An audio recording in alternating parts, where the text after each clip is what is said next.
water sign, Cancer, Pisces, and Scorpio. Kumusta po kayo guys? Okay, so water sign, maraming salamat po sa walang sawang pagsubaybay sa ating pong mga reading.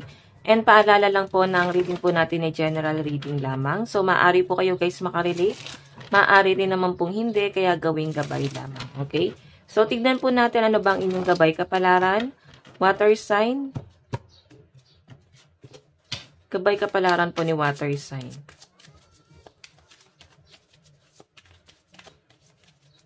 Meron po tayong The Lovers.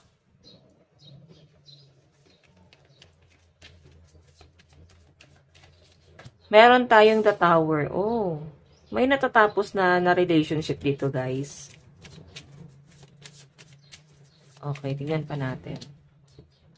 Queen of Wands. Actually, guys, itong relationship na to, wala naman ako nakitang cheating directly, no? So, para bang, kung merong nagkaroon ng bago yung isa, pwedeng naging option niya yon. Pero hindi, guys, masasabing, nag-cheat kasi, pwedeng inantay mo nang matapos itong relationship na to bago magkaroon ng iba. Okay? So, ayan, yun lang, pinaliwanag ko lang, guys. Pero, ang malinaw kasi na pinapakita sa akin, guys, na fell out of love. Okay, nawala ng interest. Tignan mo Queen of Wands kasi yung energy ni person. Or pwedeng ikaw yan. Pero sa pinapakita sa akin, guys, nandun kasi yung passion. Once kasi, ibig sabihin, love pa rin. May pagmamahal pa rin. Pero guys, nandyan kasi yung The Tower. So, maaring may natapos na dito sa connection nyo or may natatapos na. Pwedeng, kung bakit natatapos, kasi nakikita niya dun sa isa na parang wala naman siyang interest. Okay? Yun yung malinaw na pinapakita sa akin. Walang interest yung isa kung bakit parang may na-fell out of love na dito. Or, yun nga, nawawala ng interest. Unti-unti na guys, nawawala yung amor.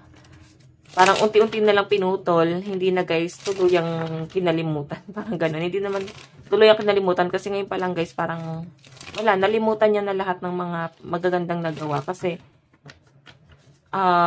frustration yung nakita ko ditong dahilan kung bakit nawala na po ng gana. Kung bakit parang may bumitaw na.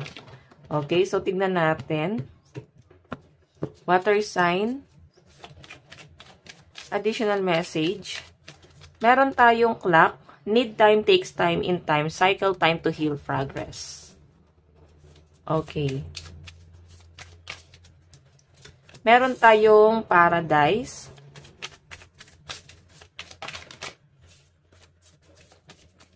Meron tayong the butterfly. Okay. Usog ko lang, guys. So, guys, ang sinasabi rito, yan na, nasasamid. Okay, ang sinasabi rito, water sign, mukhang ikaw, merong, para bang may nagpaplano dito na magdagat, or mag-travel, magbakasyon. Pwedeng ito kasi guys yung makakatulong sa relasyon yung bonding.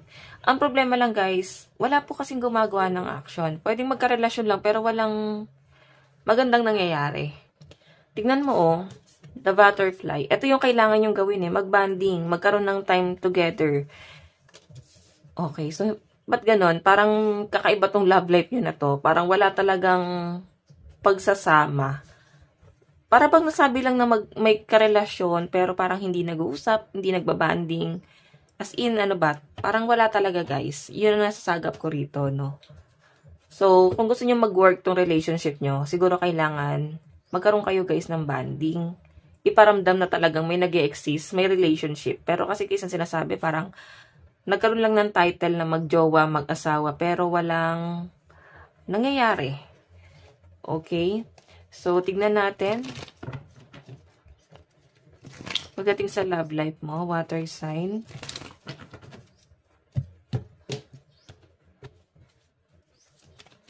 Love life po ni water sign.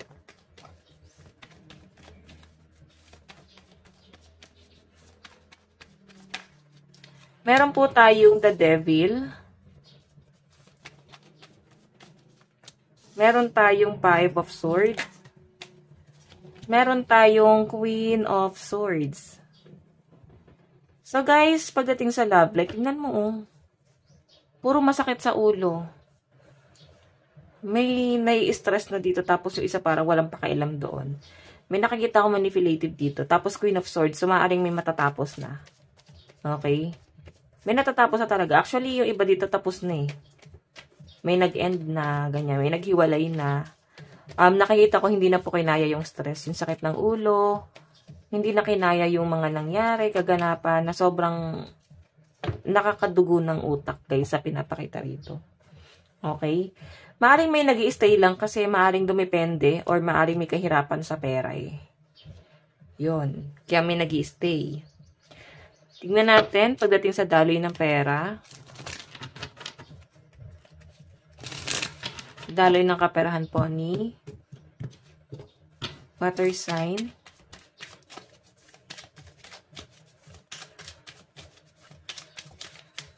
So guys, meron tayong 7 of Cups.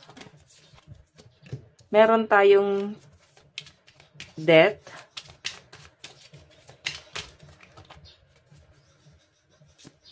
Meron tayong 7 of Pentacles. Okay.